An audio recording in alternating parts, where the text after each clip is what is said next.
New details about the school shooting in Oxford, Michigan have raised concerning questions about the possible culpability of both the school administration and the shooter's parents, as well as if the tragedy could have been avoided. After fleeing police last week in a manhunt that eventually evolved into a foot chase, Ethan Crumbley's parents have pled not guilty to involuntary manslaughter and denied responsibility for their alleged role in the massacre, accusing prosecutors and the media of cherry-picking the facts.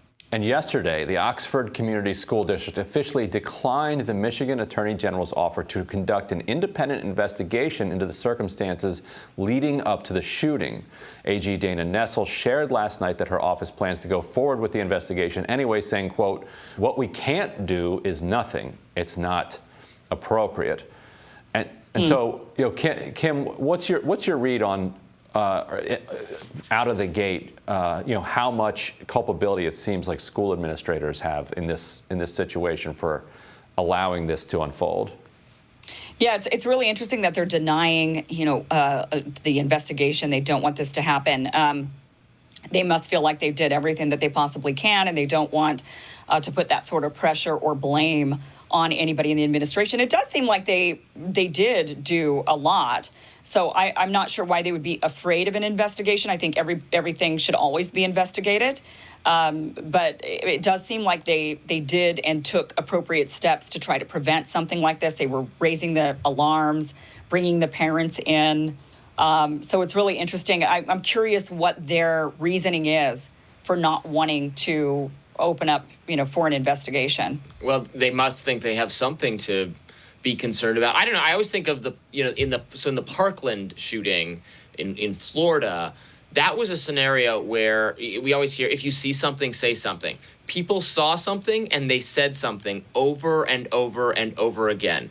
That kid was reported to school officials, to local police, to the FBI, like at every level of authority. People said, this person is dangerous, he has a gun, he has threatened people, he will be a school shooter shortly, and nothing was done.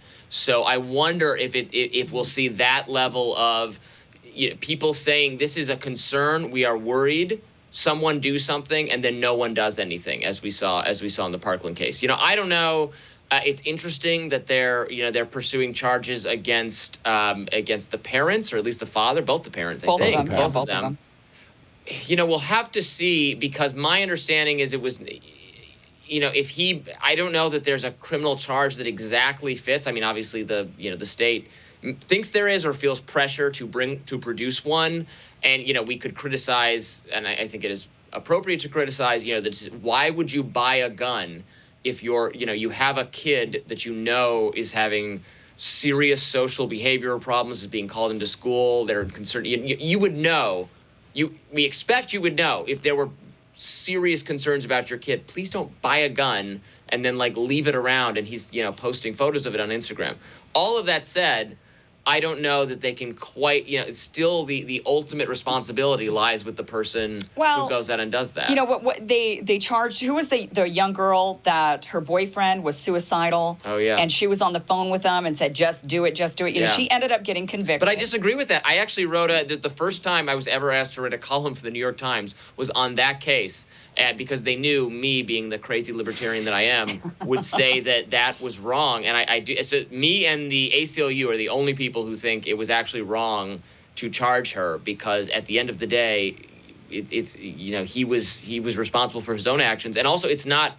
I mean, this is going a little far afield, but this is in Massachusetts. It was not obvious. It's not a crime to commit suicide. So she cannot have abetted a crime if there was no underlying crime. Different issue, but it's actually a very interestingly complicated legal issue. And I think the charge in this case is something like negligent involuntary manslaughter. And what makes it a little bit different is that they were adults and this was a minor, and not just that, but a minor who's in their care. And they had been warned, by the school that he might be a school shooter, effectively. And the mother's response to her child was, LOL, just stop getting caught. I'm not mad at you, but stop getting caught. Don't have your drawings where you're drawing yourself shooting up the school. Don't let the teachers see that. And that in the context of then also kind of illegally purchasing because the father bought the gun legally for himself, but it was actually, practically speaking, for the son. Right. So the combination of those things, plus then them getting called to the school and saying, we are really, really concerned, and we'd like you to take the kid with you out of here today. And they're like, no, and they left the kid there, and it's that day that he shoots up the school. Was it that day or was it the day before? I thought it was that day. I think it was but the same day. I Wow. think it was same day, but they had already. They were not there at the time of the shooting. I mean, as far just as I know. Right, but they had just left, and then the mom heard on the news that there was a school shooting, and instantly was texting him, "Don't do it, don't do it." Had no question that it was him Right. when she heard that there was a shooting. And I agree. This will end up being a complicated case against the parents. Just like I wasn't really fully in support of the young girl being charged and convicted for egging on her boyfriend for committing suicide. I mean, she sounds like a sociopath. To be clear, right. But I wasn't. Yeah. But right. I also kind of agree with you on that one. That it seemed a bit of a stretch to say, okay, now she's responsible for this. I see what you're saying, Ryan. I agree that this is a little different in that this is a minor that was in their care, unlike this girlfriend-boyfriend scenario, right? This was somebody that they were responsible for. And I do think that the parents in situations like this, especially when it is a minor, there maybe should be some real consequences for the parents. But then, that's a tough one because a lot of parents, they do everything they possibly can. Right.